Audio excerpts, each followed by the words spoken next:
तो जैसा कि लास्ट एपिसोड में हमने देखा था कि डोबेन पर अपर वर्ल्ड से कई जाइंट्स आ गए थे, क्योंकि वो यहाँ पर एक डिवाइन ट्रेयर हासिल करना चाहते थे।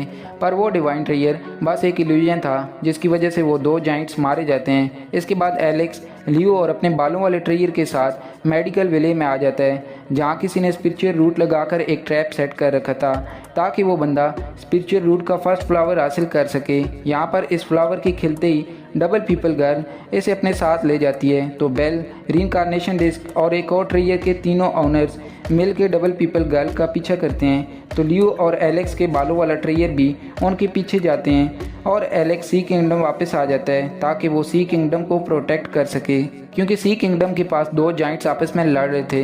अब आगे तो एपिसोड 71 की शुरुआत में दोनों जाइंट्स सी किंगडम से दूर चले जाते हैं, पर उनके आखिरी अटैक के फायर बॉल्स सी किंगडम की तरफ आ रही थी, जिन्हें देखकर एलेक्स शील्ड बनाकर उन फायर बॉल्स को सी किंगडम पर गिरने से रोक लेता है। तो ये देखकर सी किंगडम के लोग बहुत ज़्यादा खुश हो जाते हैं, क्योंकि एलेक्स ने सबको बचा लिया था। थोड़े दिनों बाद सी किंगडम पर जाइंट्स का खतरा थोड़ा कम हो जाता है, जहाँ एक एलेक्स के बालों वाला ट्रेयर जिसका नाम कॉल था वो एलेक्स के पास आता है। तो एलेक्स उससे पूछता है कि क्या तुम ठीक हो, जिस पर कॉल हाँ करता है और एलेक्स को बताता है कि लियो को किसी खास चीज़ के बारे में इन्फॉर्मेशन मिली थी, इसलिए वो उस चीज़ को ढूंढने के लिए गई है। जिस पर एलेक्स कहता है कि तुम लियो के साथ क्यों नहीं गए। तो इस पर कॉल कहता है कि मुझे नहीं लगता था कि मुझे जाना ज़रूरी था। ऊपर हाल ही में हुए डिज़ास्टर्स में अपर वर्ल्ड के कई सारे जाइंट्स मारे गए हैं, तो ज़रूर यहाँ एक बड़ा तूफ़ान आएगा। तो उस तूफ़ान से सी किंगडम को बचाने के लिए मुझे आराम की सख्त ज़रूरत है।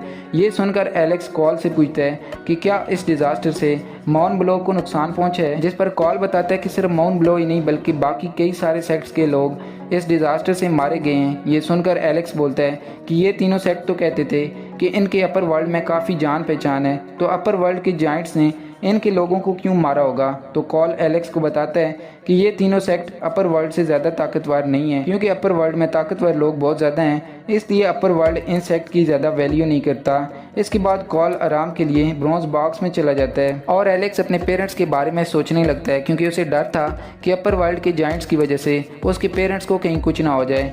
तभी एक सोल्जर आकर बताता है कि माउंट ब्लो से एक मास्टर आपसे मिलने आया है। तो एलेक्स उससे कहता है कि मास्टर को महल में ले आओ।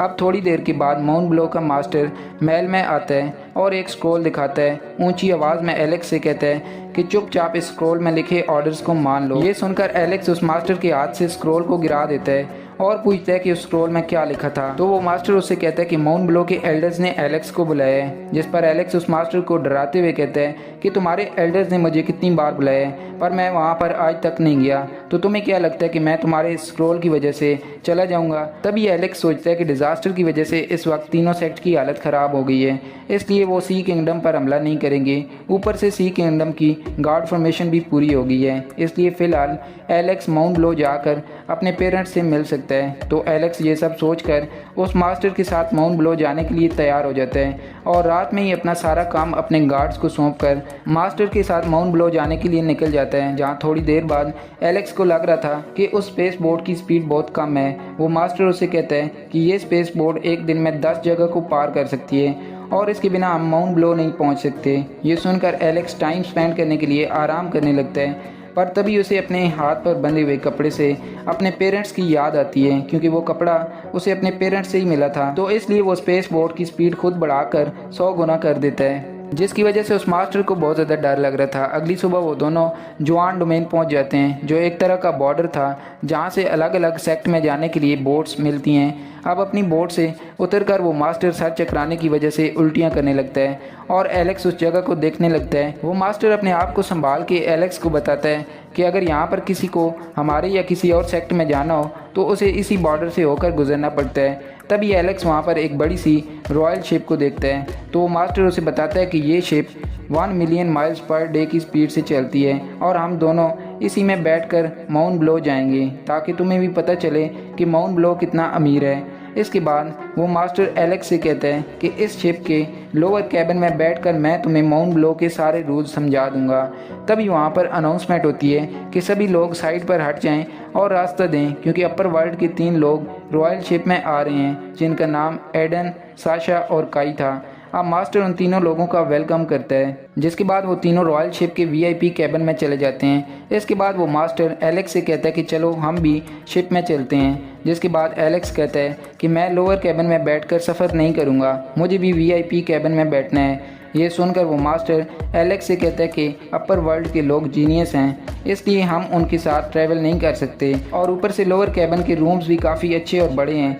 तो इस पर एलेक्स कहता है कि मैंने तो सुना है कि माउंट ब्लो के पास बहुत ज़्यादा ख़जाना है, तब भी तुम्हें लोअर कैबिन से ट्रैवल करते हुए शर्म नहीं आती। जिस पर वो मास्टर कहता है कि इसमें शर्म की बात नहीं है, हमें अपर वर्ल्ड के लोगों की रिस्पेक्ट करनी पड़ती है, इसलिए बिना टाइम वेस्ट किए मेरे साथ शिप में चलो।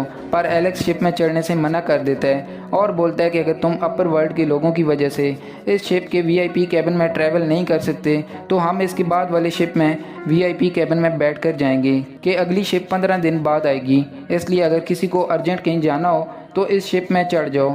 तो मास्टर सोचता है कि वो और 15 दिन अगली शिप का इंतज़ार नहीं कर सकता, इसलिए वो इसी शिप के वीआईपी कैबिन में बैठकर जाने के लिए मान जाता है और अपनी प्राइवेट स्पेस बोट को बेचकर वीआईपी कैबिन की टिकट्स भी ले लेता है। अब अपने वीआईपी कैबिन में पहुंचकर एलेक्स रूम के फर्नीचर की तारीफ करने लगता है, क्योंकि वो फर्नीचर ऐसे स्टोन से बना था जो बहुत ही एक्सपेंसिव था।